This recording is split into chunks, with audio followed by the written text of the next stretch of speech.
Otep, bien-aimés frères et sœurs, vous connaîtrez la vérité et la vérité vous affranchira. Ça, c'est pas moi qui le dis, c'est la Bible qui le dit.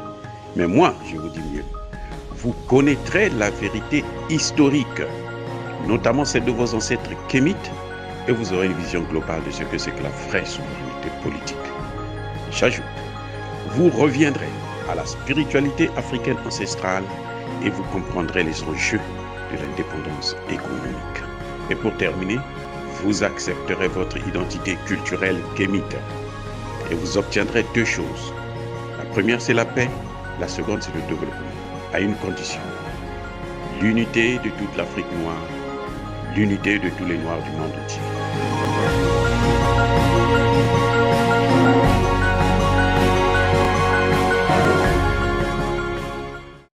Otep à tous, bienvenue sur la chaîne des panafricanistes par essence, par conviction et par excellence. Celle des citoyens kémites par nécessité et obligation de combat. Nous sommes une chaîne qui n'est guidée que par nos ancêtres et rien que par les ancêtres qui appartiennent à l'égrégore du monde noir. Par conséquent, nous ne croyons en aucun Dieu venu de l'étranger. Toutefois, cette vidéo n'est aucunement destinée à inciter à la haine ou à la violence. Car nous menons un combat politique, géopolitique et géostratégique contre l'impérialisme, le colonialisme, le néocolonialisme et l'endocolonial. Sur la base du principe fondamental qui nous a été légué par nos ancêtres kémites, qui est celui de la Mahat, c'est-à-dire vérité, justice. La vérité doit éclater afin que justice soit rendue à l'Afrique. Nous apportons, pour ainsi dire, notre modeste contribution dans cette noble lutte en faveur de la souveraineté, la dignité et l'unité africaine. Et ça, c'est le panafricanisme.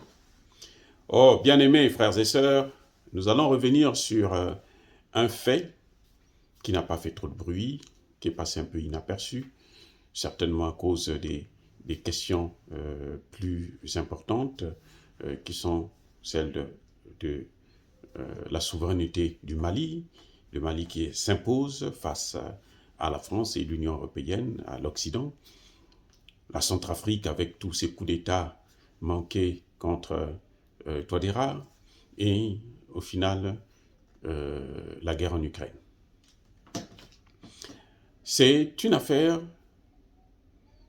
que nous avons constaté et nous voulons revenir là-dessus sur l'intervention de M. Jean Ping, l'ancien ministre des Affaires étrangères et aussi président de la Commission de l'Union africaine, celui-là même qui avait nié à Laurent Gbagbo le droit de faire le recomptage des voix pour savoir si c'était Laurent Gbagbo qui avait gagné ou c'était Alassane Ouattara.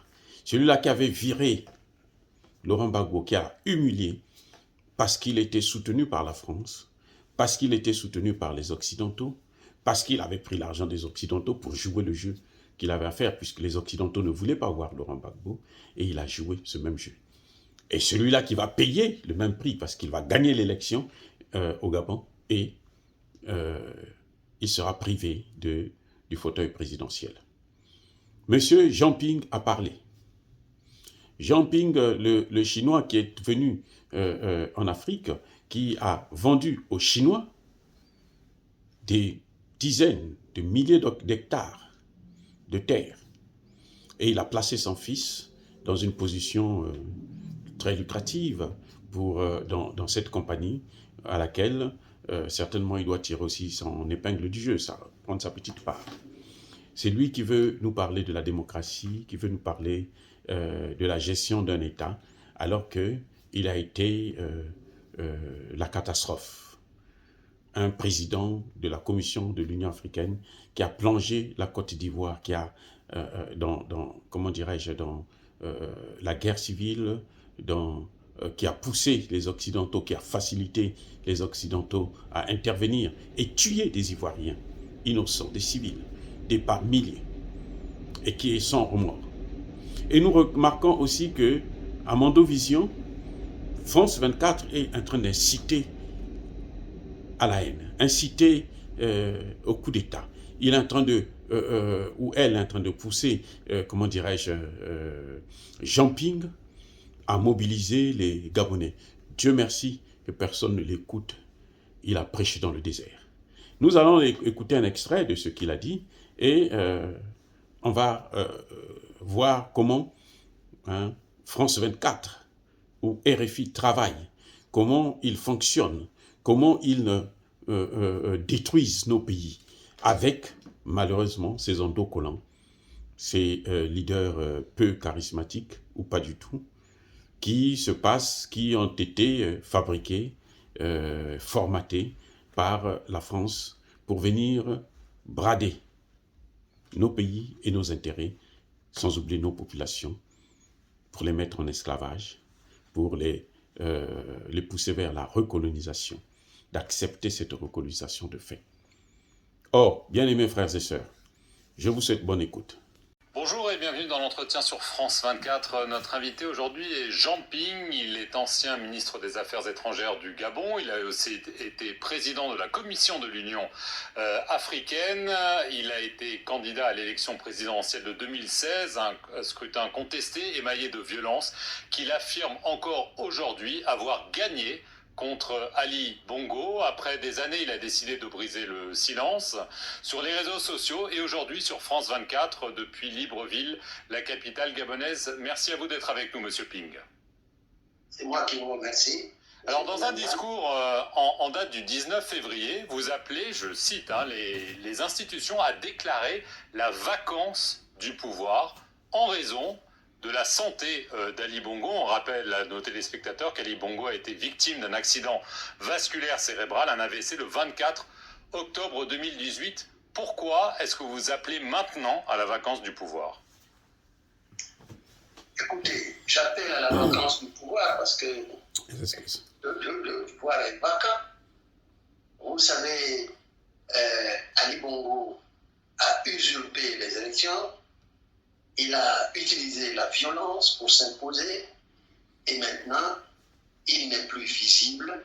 Son état de santé est sur tous les réseaux sociaux dans le monde entier. On voit Ali Bongo en train de tituber, rattrapé de justesse par Macron pour ne pas tomber. On le voit à Bruxelles de la même manière et il est devenu un zombie malade. Et donc, vous considérez qu'il n'est plus en capacité d'exercer la présidence du pouvoir. C'est bien ce que vous nous dites.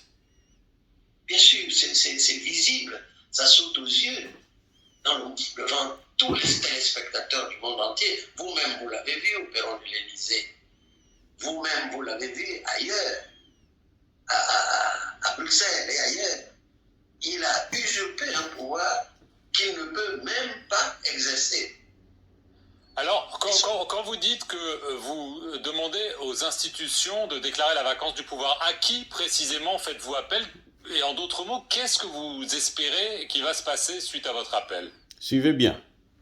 Donc, je demande la vacance du pouvoir parce que cela s'impose à qui de droit, notamment à la Cour constitutionnelle et aux autres institutions de la République qui seront condamnées à déclarer la vacance du pouvoir parce que Ali n'est plus en mesure d'exercer ce pouvoir. C'est évident.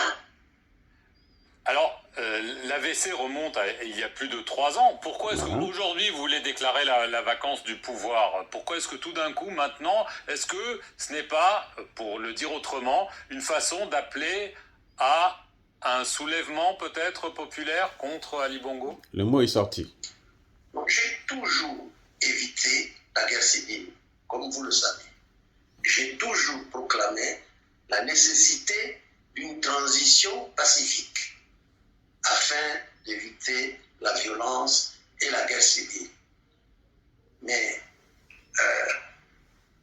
pour danser le tango, il faut être deux.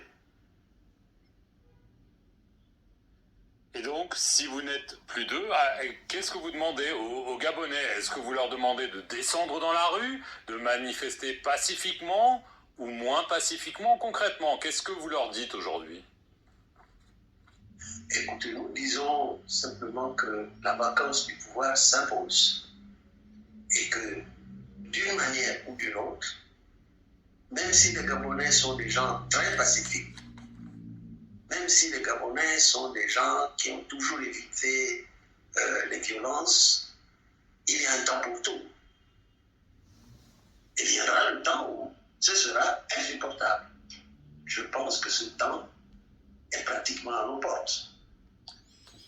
Voilà, bien-aimés frères et sœurs, nous voyons là que à plusieurs reprises, le journaliste demande, il pousse son interlocuteur à se prononcer sur un soulèvement. Et c'est ça qu'on appelle incitation à la violence, incitation à la haine. C'est comme ça que RFI et France 24 et les autres médias mensonges de la France et de l'Occident créent des guerres en Afrique. Quand Jean Ping dit que Ali Bongo c'est un zombie malade, c'est parce que vous n'avez pas vu sa photo à lui. Vous allez comprendre que c'est peut-être un malade qui s'ignore. Mais, en fait, c'est un zombie qui veut remplacer un autre zombie. Je ne suis pas un soutien, un farouche, un adepte d'Ali Bongo, mais je crois que on doit respecter un homme, surtout pour quelqu'un qui a occupé de si hautes fonctions.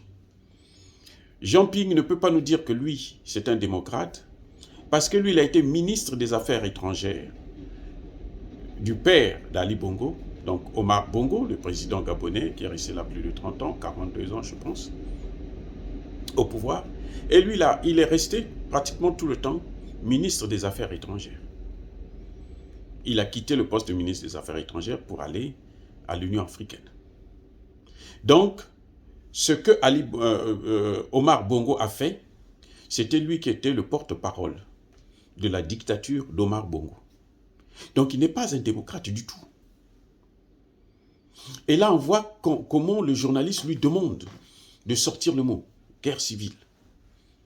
Il reconnaît que les Gabonais sont pacifiques. Mais il dit que le moment est venu maintenant pour que les Gabonais puissent sortir dans la rue. Dieu merci que son discours n'a pas été suivi des faits, parce qu'il n'est pas écouté.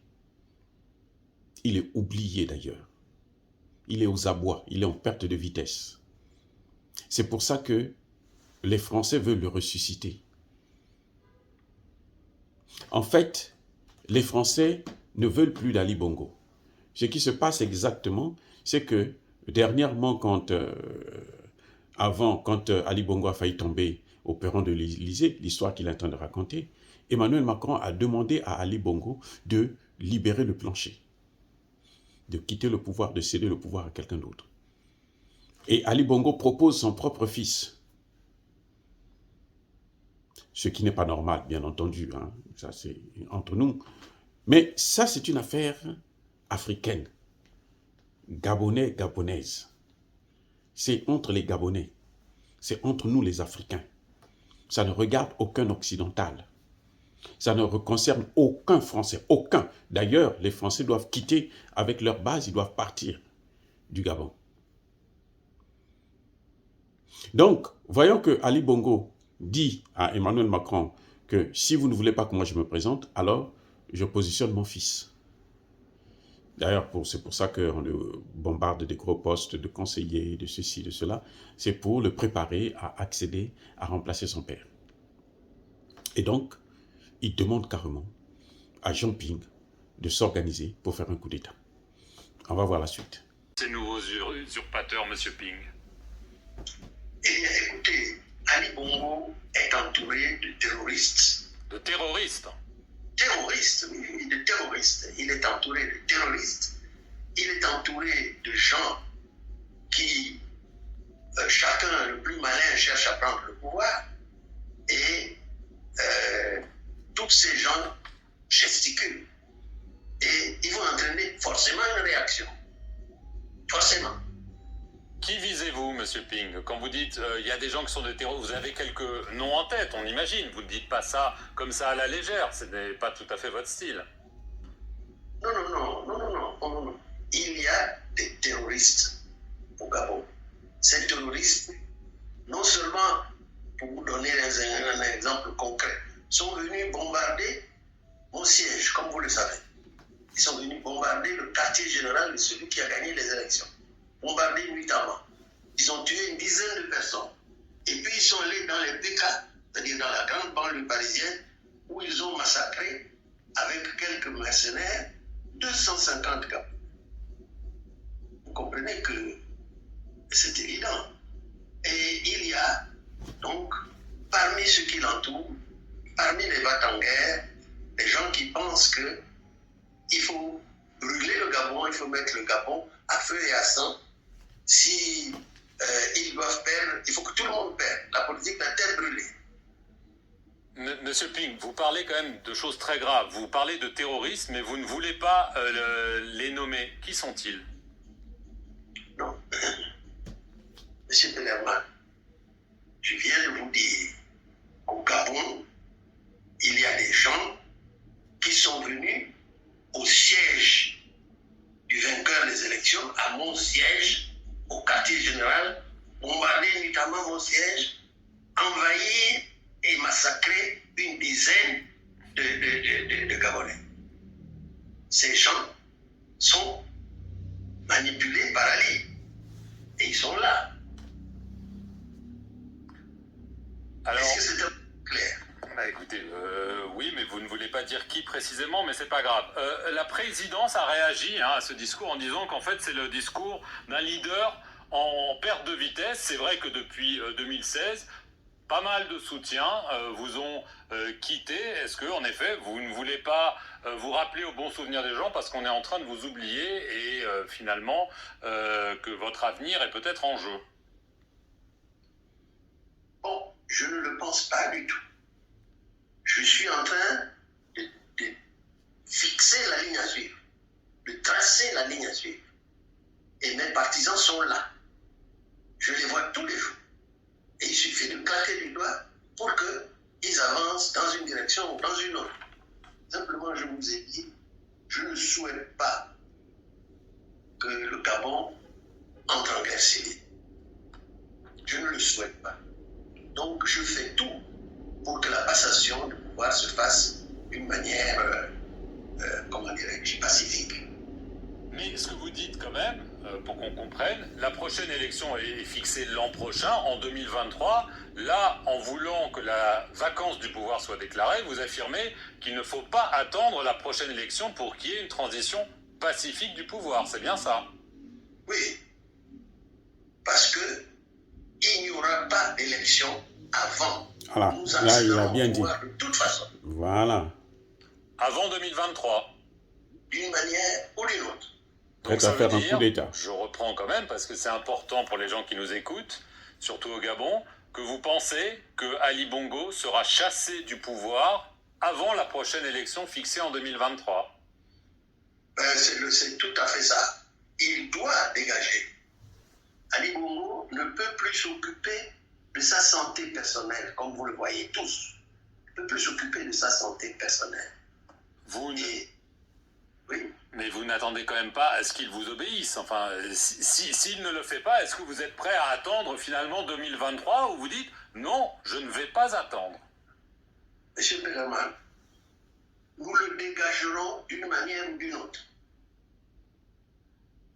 Donc d'une manière ou d'une autre, ça peut être d'une manière pacifique ou d'une manière violente ou brutale.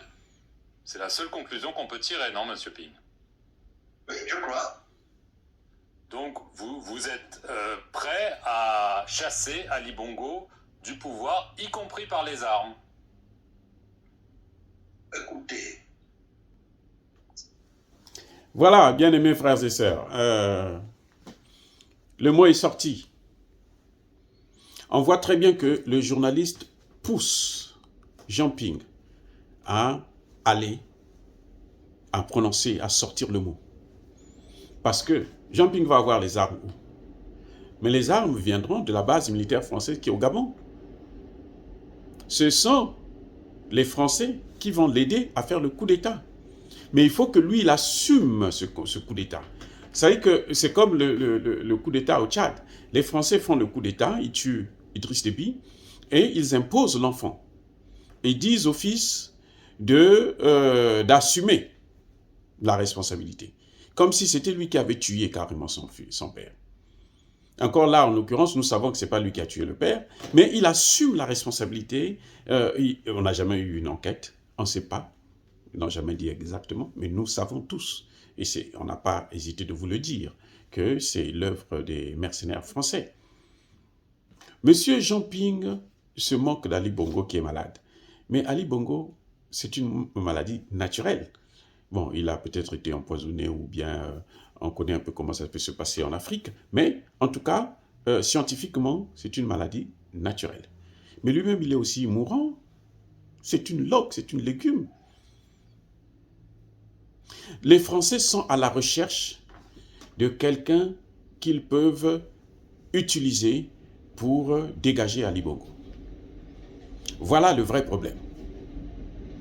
Et lui, Jean Ping se vend en disant que moi j'ai des gens, il suffit de claquer le doigt de la main, c'est clair, tous ils seront dans la rue, ils vont se révolter, ils vont faire un coup d'État, ils vont agiter, ils vont faire une guerre civile. Donc il est en train de se vendre. C'est comme ça qu'il se vend. Il est en train de se vendre devant sur Mondiovision. Il dit, moi je suis prêt à prendre le pouvoir, à faire un coup d'État pour prendre le pouvoir par la force. Je dis bien que je ne soutiens pas Ali Bongo, mais je pense que Jean Ping, c'est du pareil au même. C'est comme si on déshabillait Pierre pour habiller Paul. Ça ne changera rien du tout pour l'Afrique. Ça va au contraire renforcer la France dans ses velléités. Un peuple ne peut pas se révolter, se soulever de l'extérieur. C'est-à-dire, ce n'est pas à l'étranger de venir nous demander ce que nous voulons. Les Gabonais sont mûrs. Nous avons confiance à nos frères et sœurs, à nos enfants, nos petits frères gabonais. Parce que nous savons qu'ils ont la matière grise. Ce n'est pas des imbéciles qui ne savent pas ce qu'ils veulent. Non. Les Gabonais savent ce qu'ils veulent. Le jour que les Gabonais trouveront quelqu'un à la hauteur de leur responsabilité, quelqu'un qu'ils peuvent faire confiance, ils n'auront pas besoin que quelqu'un puisse venir le leur dire sur Mondiovision qu'il est temps que vous puissiez vous révolter. Et vous voyez même le langage que prend Jean Ping, c'est un langage de dictateur. Il dit, on est venu bombarder mon siège. Il a répété à plusieurs reprises, mon siège. C'est son siège, ce n'est pas le siège du parti, c'est son siège. C'est son quartier général. Et c'est lui qui commande tout ce monde-là. Puisque quand il claque, il fait une claque à la main, c'est fini. Tous, ils se lancent. Ce qui est faux. Parce que vous savez, le journaliste l'a dit, cette interview a été réalisée le 19 février. Nous allons vers la fin du mois de mars. Donc, on n'a pas vu un seul soulèvement, un seul Gabonais sortir dans la rue pour se plaindre. Ça veut dire qu'il n'est pas écouté. Mais les Français veulent le réhabiliter. Comme ils sont des médias mensonges, des manipulateurs, ils veulent le pousser à l'erreur pour qu'il puisse sortir ses gants afin de plonger encore le Gabon dans la guerre civile. Et c'est ce que nous ne voulons plus. Oui, Ali Bongo, c'est un dictateur. Oui, Ali Bongo, il y a beaucoup de choses qu'on peut lui reprocher. Mais croyez-moi, vaut mieux l'oiseau que l'on a dans la main que le million qui est encore dans la forêt qu'il faut aller chercher. Eh oui. Oh, bien-aimés frères et sœurs, est-ce que dire cela, c'est inciter à la haine ou à la violence? Non. Nous sommes une force tranquille, mais qui assume ses propos. Ya Bacolère V, Ya Malembe, j'ai dit.